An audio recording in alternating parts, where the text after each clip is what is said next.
신앙의 명문가를 만들자는 거잖아요. 그죠? 그 신앙의 인재를 배출하는 거예요. 그러기 위해서 좀 책을 좀 보자.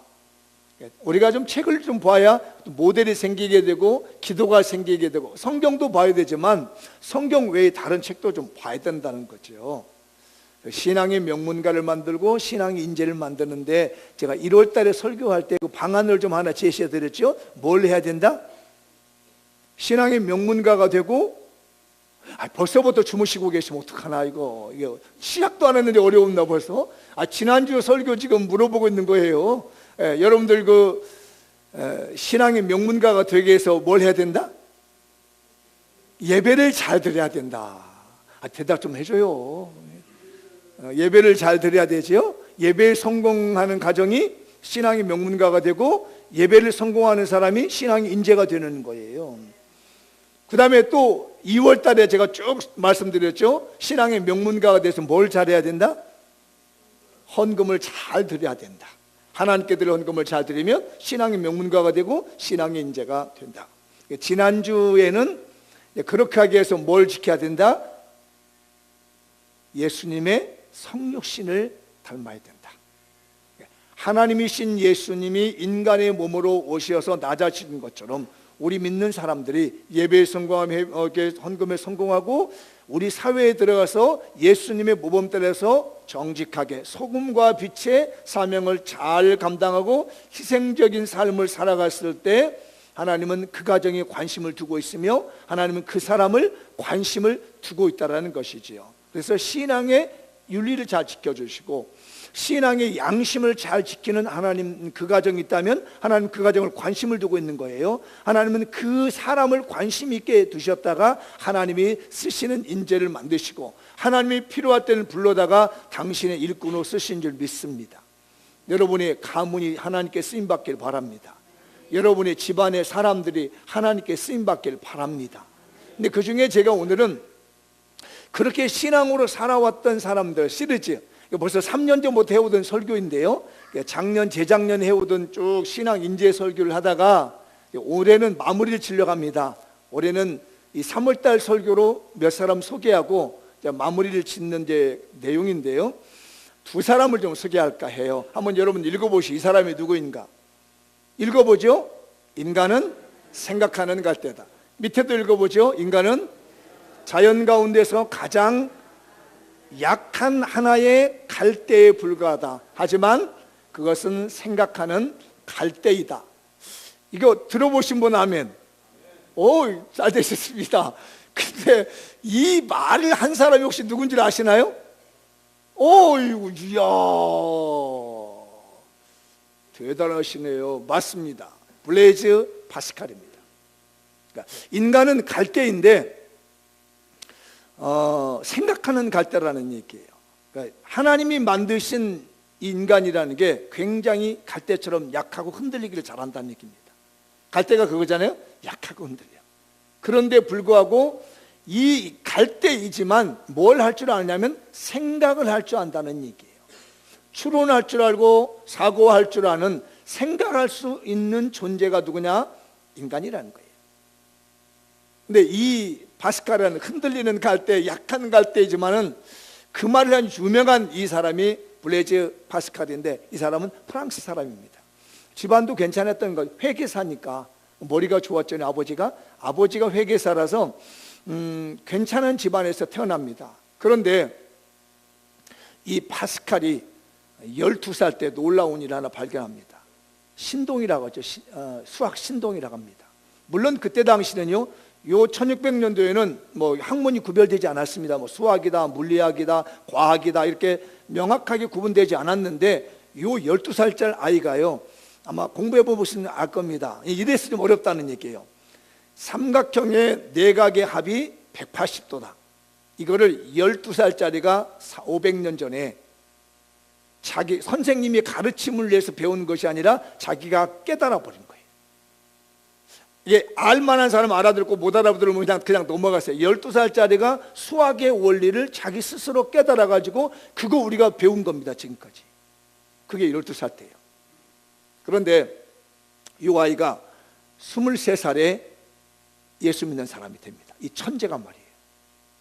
원래는 예수 믿는 아이가 아니었습니다. 이 천재가 예수 믿는 사람이 아니었는데 23살 때 그가 예수를 믿게 되는데, 이게 하나님이 만드신 사건을 잘 들어볼 필요가 있습니다. 이 집안의 아버지가 이 엉덩이에 골절이 생겼다. 엉덩이에 뼈가 이상해졌습니다. 그래서 그 집안에 있는 접골사를 불러다가 치료를 받았어요. 근데 그 집안에서 불러온 그 접골사 이분이 예수 믿는 사람이라. 그러니까 예수 믿지 않는 집에 와가지고 머물면서 아버지를 치료하는 가운데서 이분이 그 집안에 전도를 한 거예요. 그때 23살 되는 이때 이 블레이즈 파스칼이 거기서 예수를 믿게 됩니다. 굉장히 이게 하나님이 하나하나 만드는 사건이 매우 중요하죠. 예수를 믿게 되었어요.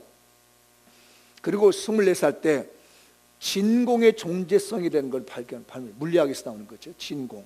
요즘 그 뉴스 보면 무슨 헥토파스칼 이 얘기 나오죠. 들어보시나요? 기상 예보할 때 보면 기상 얘기할 때 무슨 뭐 헥토파스칼 하죠. 그 파스칼이라고 하는 단위가 이 사람이 이렇게 만든 거라서 그래요.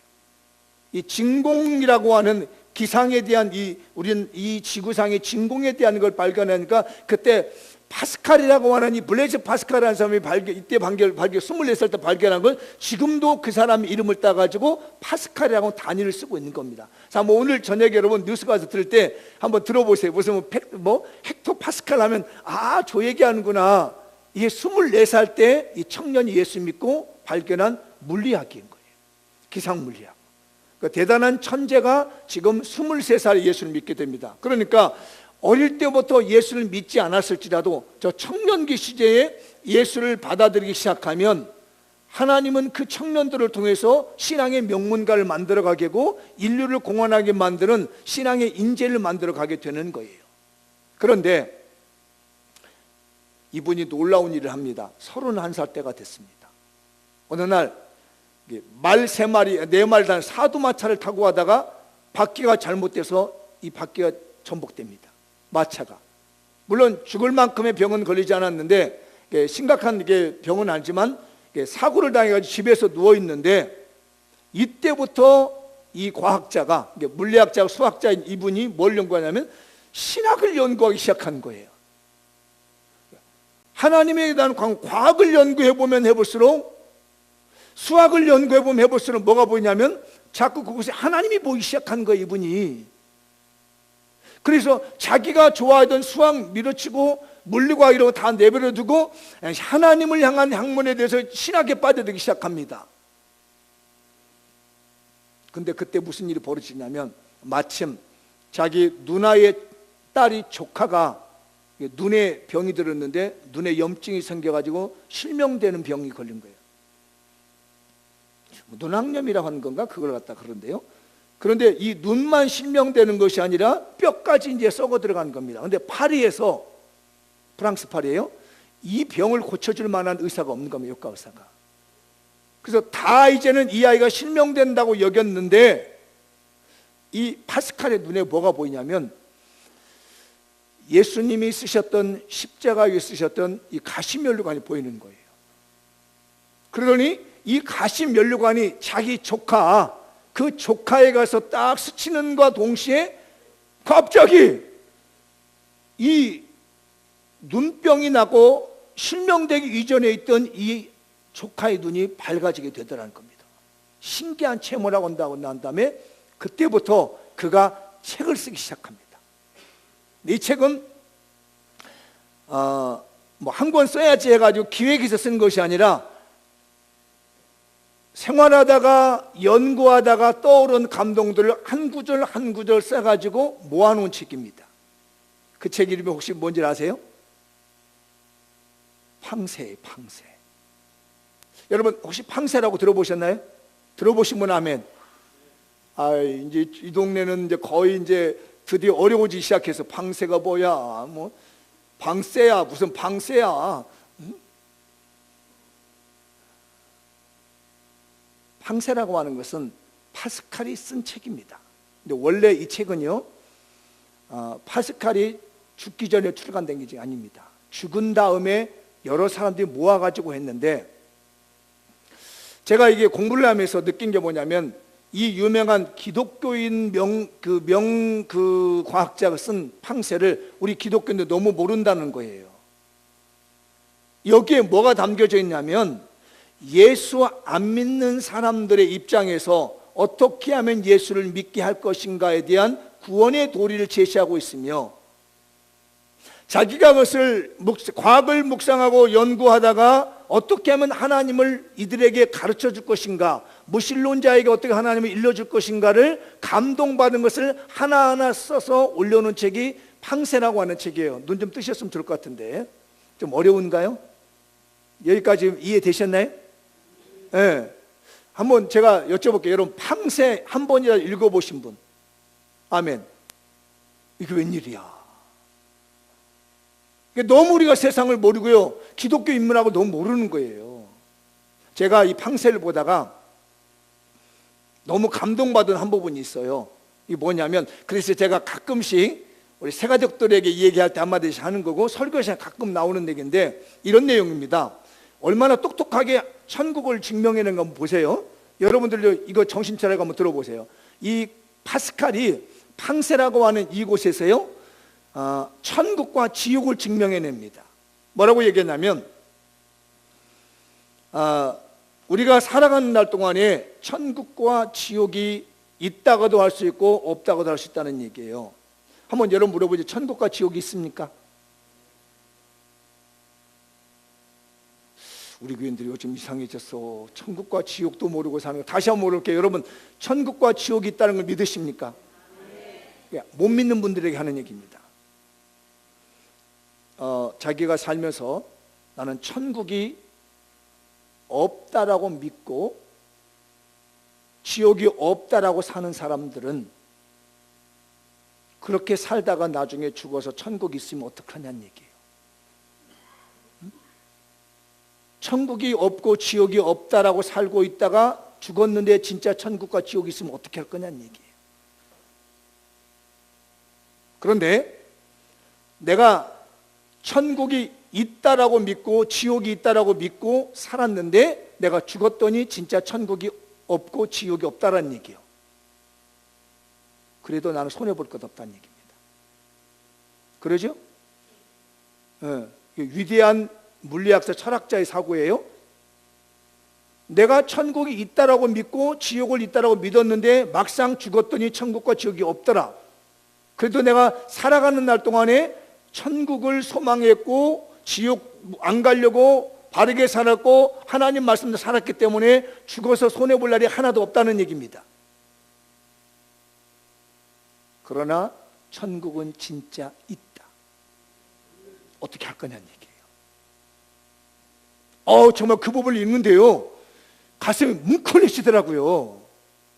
이런 내용들이, 그러니까 믿지 않는 사람의 입장에서 어떻게 하면 기독교의 구원의 교리를 잘 설명해 줄 수 있겠는가를 과학을 연구하고 물리학을 연구하는 가운데 감동 주는 것을 한마디씩 한마디씩 써놓은 게 그게 파스칼의 팡세라는 책인데, 방금 아까 제가 말씀드린 인간은 생각하는 갈대라는 말도 역시 거기서 나온 거예요.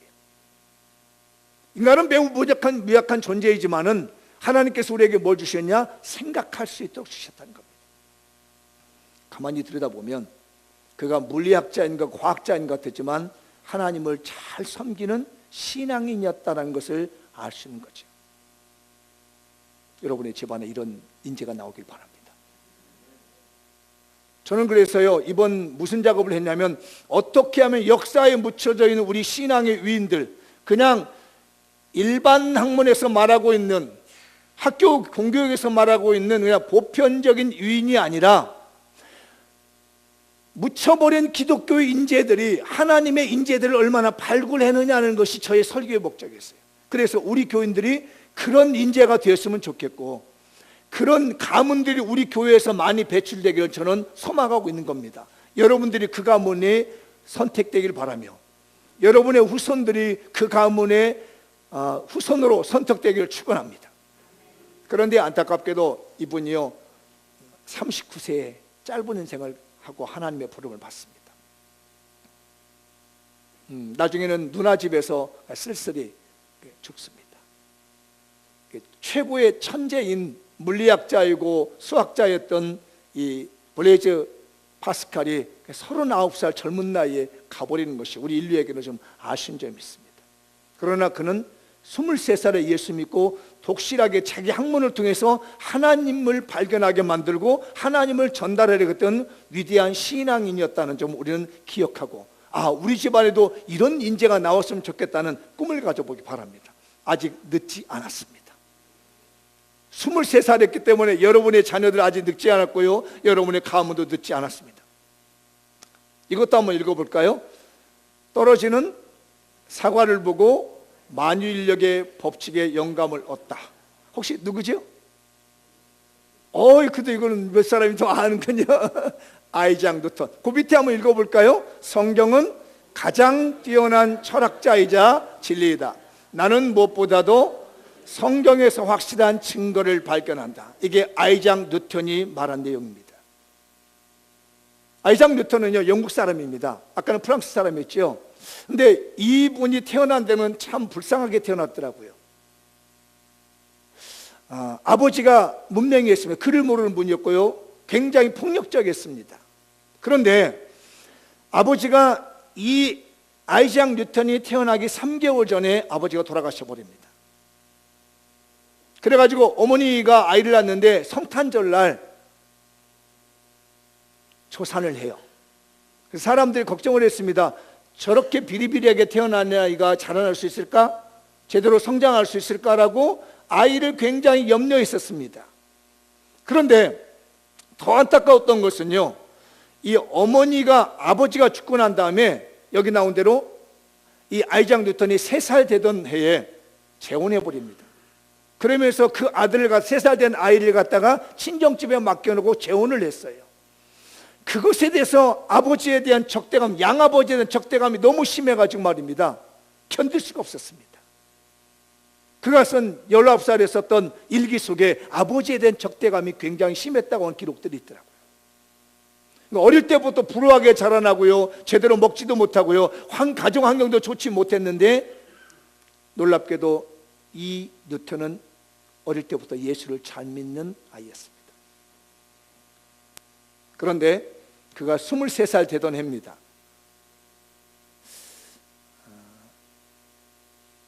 저는 이게 너무 어려워가지고 모릅니다.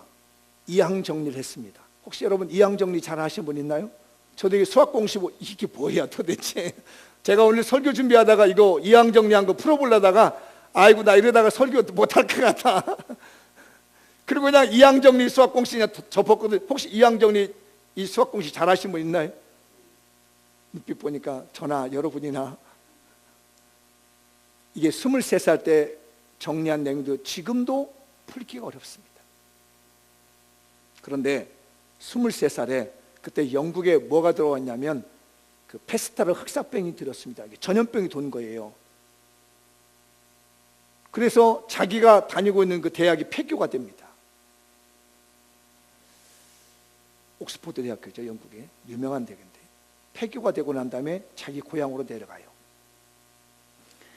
어릴 때부터 신앙을 가지는 건데 앉아서 골똘히 묵상하는데 사과나무에서 사과가 뚝 떨어집니다. 다른 사람 같으면 이 사과나무에서 사과가 뚝 떨어지는 걸 보고 별거라고 생각했는데 이 아이작 뉴턴에게는 놀라운 걸 하나님이 그때 깨닫게 만듭니다. 학교가 폐교돼서 23살에 자기 고향에서 있는 가운데 그 학업을 더 연구하고 있는 것은 이게 사과가 떨어지는 거 보면서 뭐냐면 중력을 본 겁니다.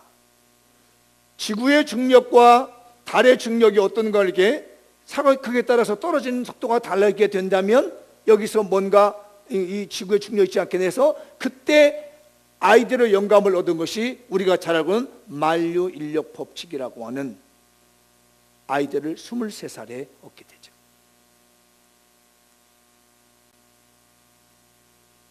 그는 정말 독실한 기독교인입니다.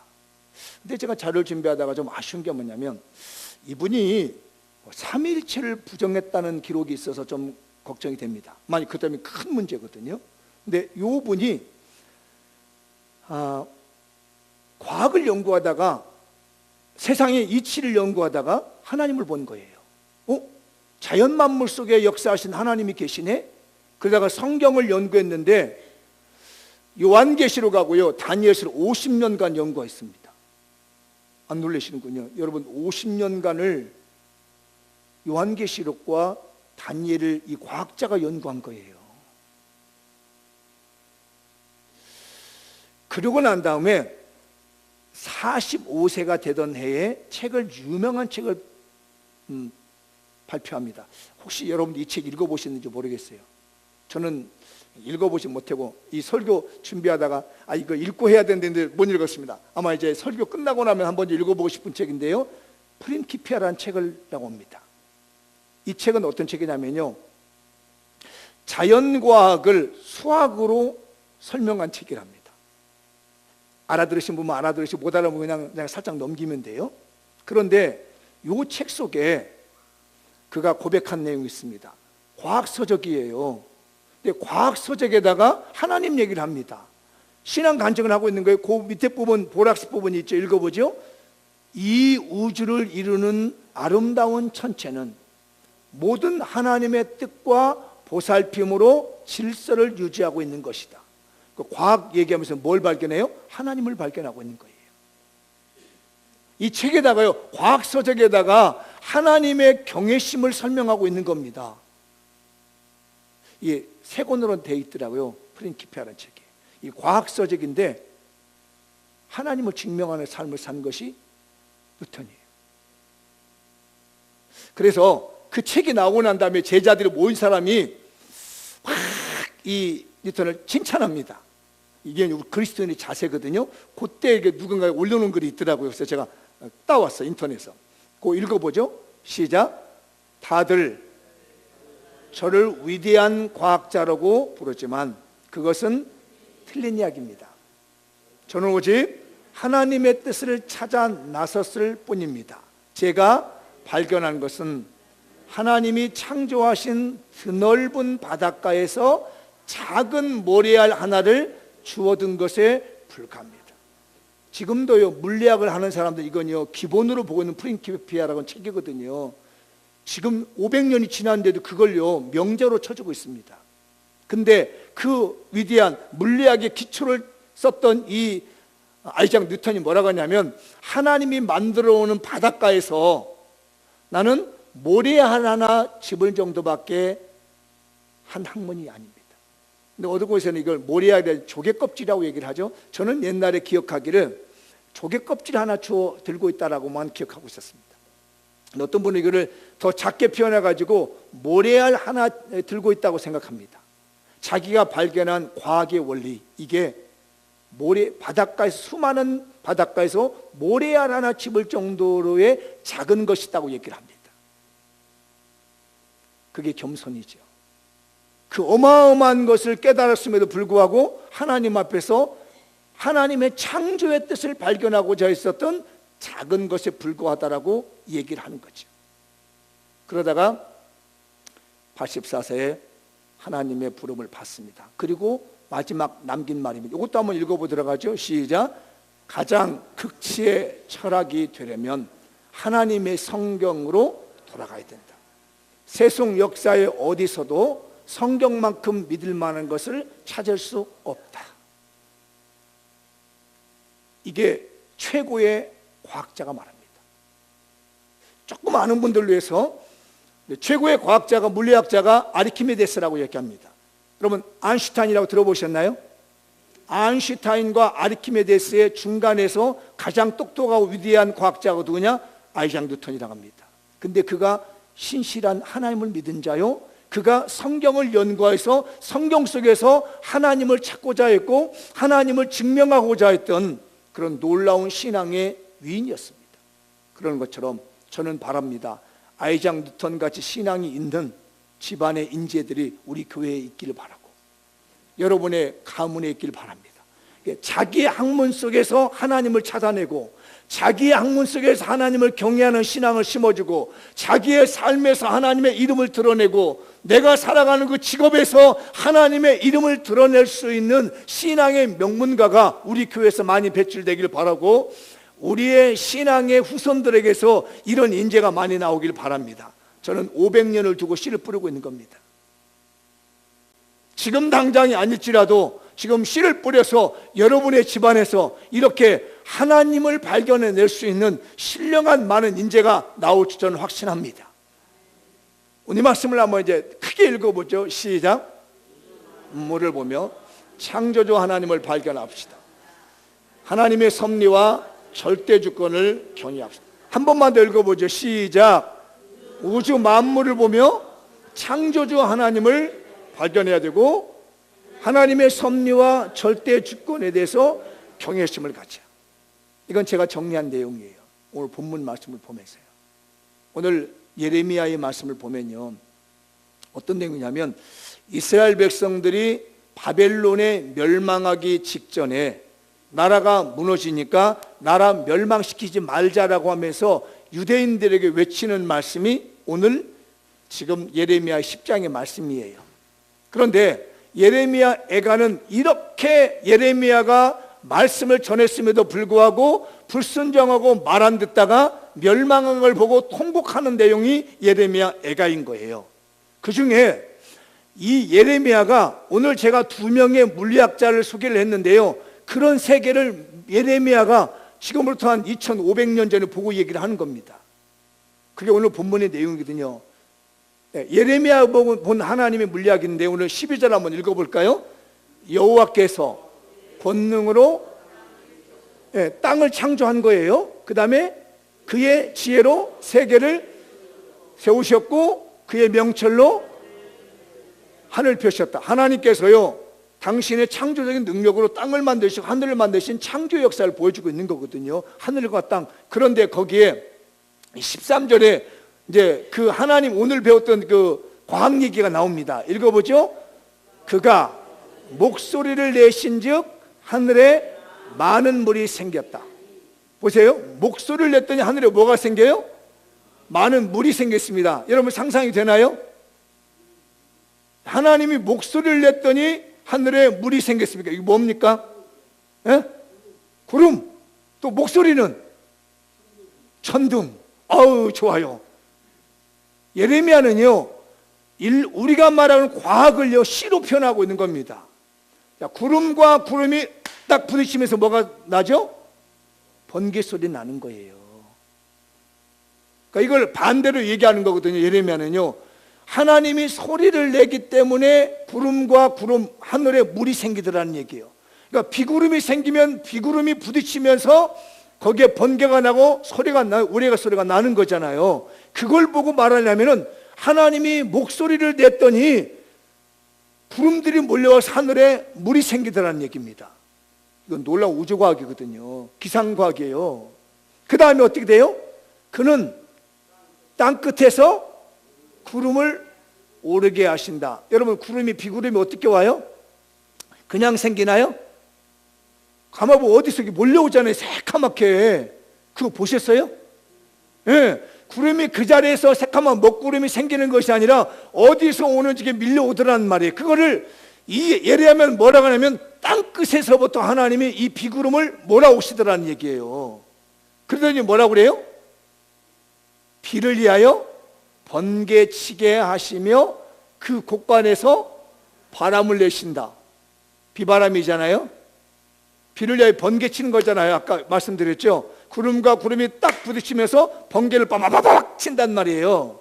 그런데 바람이 어디서 나오냐는 얘기예요. 바람 어디서 나왔어요? 오늘 성경에? 곳간에서 나왔다는 얘기입니다. 이게 이상하잖아요. 지금 우리에게 바람이 없는데 비가 올라면 어디서 비바람이 몰아치는지 모르는 거예요. 이걸 보고 예레미야가 말하기를 하나님이 만드신 곳간에다가 바람을 담아놨다가 비가 올 때가 되면 그것도 내보내 주시더라는 얘기예요. 이걸 우리는 기상에서 뭐라고 그러죠? 대기의 순환이라고 얘기합니다. 바람이 왜 생기느냐? 대기의 순환에 의해서 바람이 생긴다고 그게 기상학에서는 설명을 하고 있지만 성경은 뭐라고 하냐면 그 원래적 바람이 어디서 나오냐는 얘기예요. 이해되시나요? 대기의 순환에 의해서 바람이 만들어지는데 그 만들어지게 된 근원지가 어디 있느냐는 얘기예요. 그게 하나님이 만드는 곳간이 있더란 얘기입니다.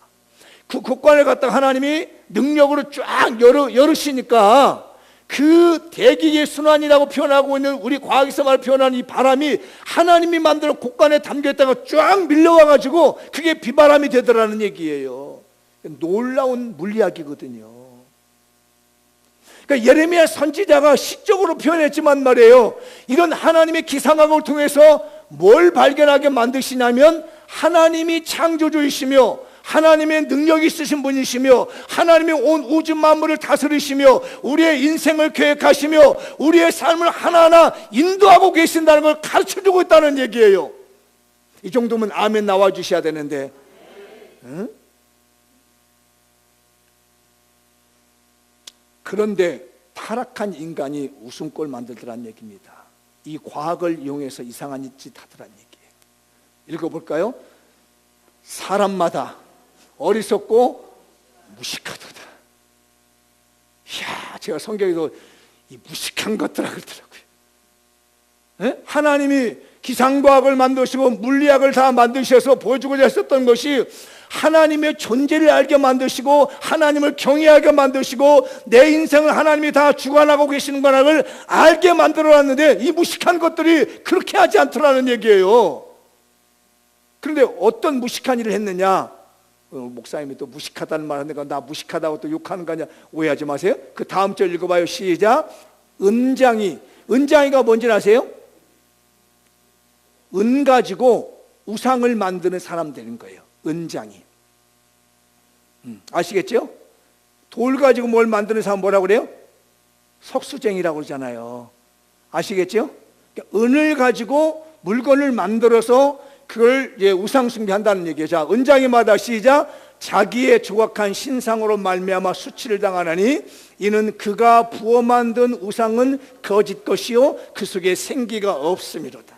하나님이 온 우주 만물을 만드시고 주관하시면서 내가 너희들의 인생을 주관하고 있다라고 가르쳐주고 있는데 이 무식하고 미련한 것들이 하나님을 발견하는 것이 아니라 그걸 무슨 태양을 갖다가 만들어 태양신이여 말하고 나무를 갖다 만들어 그거 나무신이라고 얘기하고 이딴 짓 하고 있더라는 얘기예요. 하나님이 과학 문명을 주셔가지고 하나님을 영화롭게 하고 하나님을 잘 섬기게 하고 인생을 하나님이 다 다스린다고 말씀해 주고 있는데 무식한 것들이 그걸 가지고 우상 숭배 만들고 하나님을 거역하게 만들고 거짓된 삶을 살게 만들더란 이겁니다. 이걸 깨우쳐 줬는데도 이스라엘 백성들이 말 안 듣고 계속해서 우상 숭배하다가 나라 망하더라는 얘기예요. 우리 그렇게 되지 마십시다. 제가 이 설교를 준비하다가 그래서 몇 가지 이 우주과학이나 이 물리, 그러니까 물리라는 말이 그 말이냐, 물리학이라는 것이 우주 만물의 이치를 탐구하는 학문이 물리학이라고 하는 건데 그 우주 만물의 이치가 어떻게 된 걸 보는 거죠. 그것만 읽고만 넘어가 볼게요. 신앙적 관점에서 만물의 이치를 탐구하고 바라보면 그 끝에는 반드시 창조주 하나님의 절대 주권을 발견하게 돼요. 우주 만물을 이렇게 보고 있으면 하나님이 계셔서 모든 걸 움직이고 계시는구나. 어떻게 똑같은 시간에 해가 뜰까? 어떻게 하면 별이 뜰까? 이야, 이거 정말 하나님 대단하시. 이걸 신앙으로 보면 본다는 거예요. 그 다음에 하나님께서 창조하신 인간을 아끼는 관점에서 만물의 이치를 탐구하고 보면 그 이치를 통해서 하나님을 영화롭게 하고 인류를 발전시키는 건전한 기초과학이 발견돼요. 그래서 아까 말씀드린 아이작 뉴턴 같은 분들, 블레저 파스칼 같은 분들이 그 하나님을 경외하는 걸 보다 보니까 이거 신기한데 진짜 하나님 우리 삶 인도하는 어떻게 이렇게 조밀하게 우리를 인도하실까? 그러면서 우리 인류 문화가 발전할 수 있도록 인간이 편리하게 살 수 있도록 만들어주신 은혜가 그 속에 있더라는 거예요. 그런데 이게 문제입니다. 오늘 예레미야 선지자가 지금 따끔하게 혼내고 이 무식한 것들이라고 하는 게 이거 여기 있는 거예요. 읽어보죠. 우주 만물의 이치 탐구에서 하나님이 배제되고 인간애가 상실되면 인류와 인간을 이롭게 하고 발전시킨다는 교묘한 명분 아래 하나님을 저버리는 우상의 도구가 되어 인간을 파멸로 갑니다. 이거 이해되셨나요? 이해되셨죠? 하나님이 빠져버리고 어느 분야든지 학문이든 어디든지 하나님이 빠져버리고 인간을 사랑하는 마음이 빠져가는데 나타나는 모든 것들은요, 얘기하면 우리 인간을 이롭게 하기 위해서 사람은 이렇게 산다고 하지만 사실은 무식한 것들이, 하나님을 알지 못하는 무식한 것들이 인간을 파멸로 몰고 간다는 말씀이에요. 여러분 혹시 4차 산업혁명이라는 단어 들어보셨나요? 들어보신 분 아멘? 4차 산업혁명이 뭔지를 아시는 분 아멘? 아세요? 4차 산업혁명이 뭔지를 아세요? 지금 화두가 되고 있는 겁니다. 저는 우리 후손들을 여기에 빗대고 지금 이 설교를 준비한 거예요. 지금까지 온 것에 대해서만은 지금부터 시작되는 4차 산업혁명이라는 게 뭐냐면 정보통신 기술을 융합해가지고 일으킨 혁명인 거예요.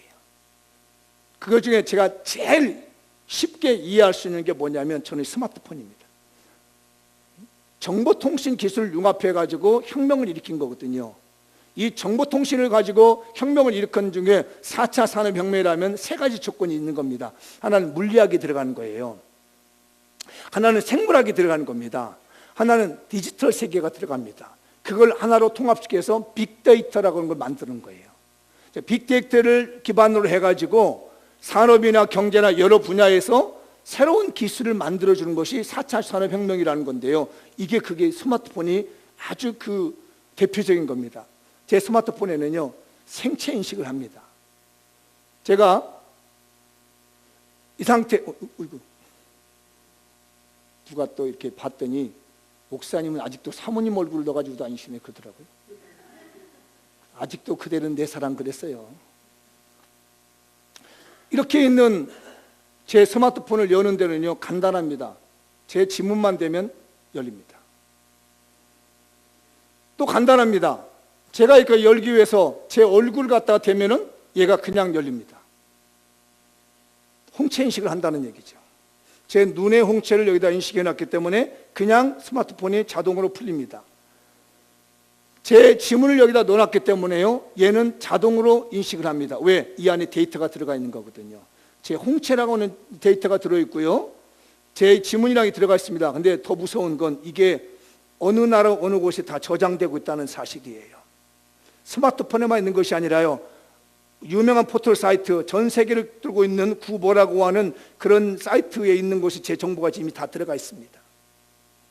그래서요 마음만 먹으면요 박래석이라는 사람이 도대체 어떻게 생활 패턴을 가지고 있는가 하면 요거 열어보기만 하면 데이터 지금까지 저장된 거 10여 년, 20년 저장된 거 열어보면요 몇 시에 일어나고 있고 어디를 가고 있으며 즐겨하는 건 무엇이며 이거를 다 알아서 제 정보를 다 가지고 있습니다. 그러면 예측이 가능한 거죠. 이 정보를 가지고 이쯤 일어나니까 이제는 알람 설정하지 않아도 때가 되면 주인님 일어나서 깨워준다는 얘기예요. 왜? 이때 일어나는 데이터가 계속 누적되어 있기 때문에 말이에요.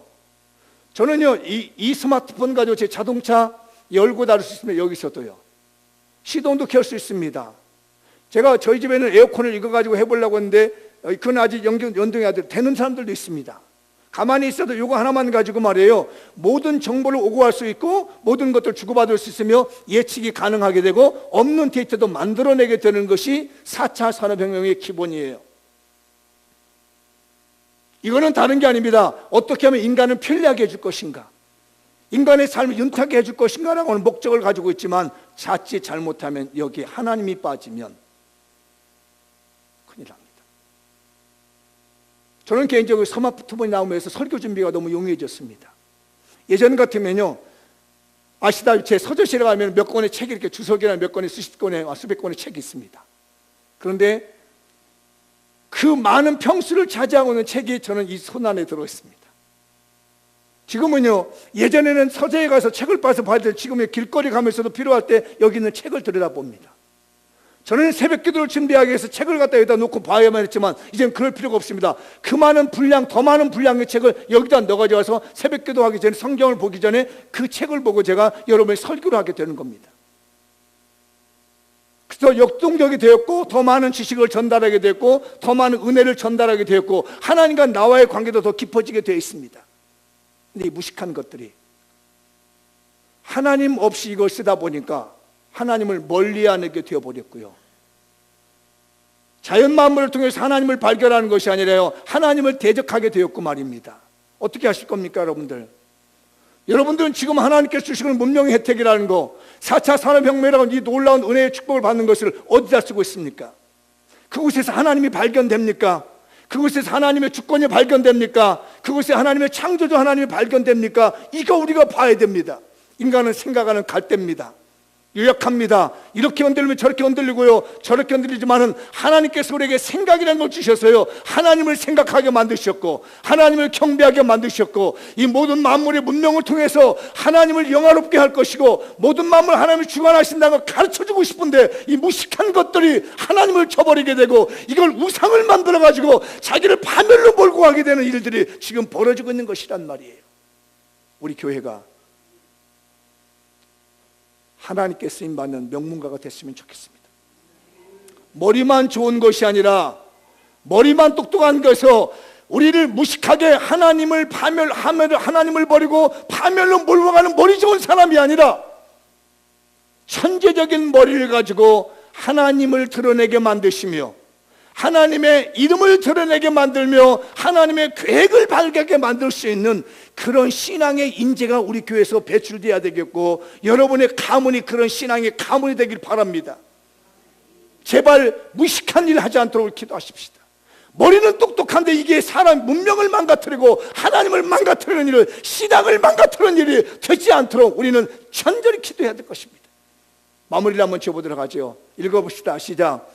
우리 장미연교회가 4차 산업혁명의 주역이 되어 하나님을 배제하고 인간만을 이롭게 하다가 우상에 빠졌던 사람들을 건져내 예수 그리스도께로 인도해야 됩니다.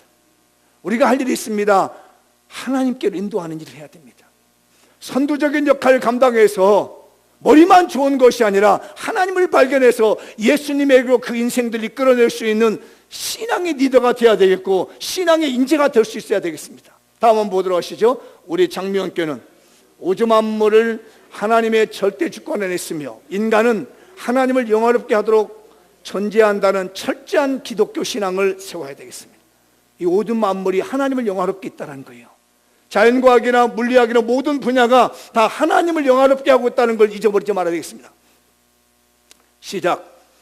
우리 장미연교회가 창조주 하나님을 믿고 만물의 이치를 하나님 경외하는 신앙으로 증명했던 블레이즈 파스칼, 아이작 뉴턴과 같은 신앙 인재를 배출하는 신앙의 명문가가 되어야 합니다. 예레미야는 통곡하며 외쳤습니다. 이 무식한 것들아, 왜 천하 만물을, 우주 만물 삼라만상을 보면서 하나님을 섬기야지 왜 우상을 만들어내느냐? 왜 너희들 하는 모든 것 중에서 하나님을 만나고 하나님의 계획을 만나야 되는데 왜 자꾸 무식하게 우상을 숭배하다가 망하려고 그러냐? 그렇게 예레미야가 외쳤지만 결국은 그 말 안 듣고 유다가 망했습니다. 하나님이 우리를 향하여서도 외칩니다. 제발 너희들 하나님 섬겨라. 우주 만물 모든 것들 보면서 하나님을 경외해라. 하나님만 의지해라. 우리 인생의 생사화복을 주관하신 분 하나님이시다. 이걸 외치고 있습니다.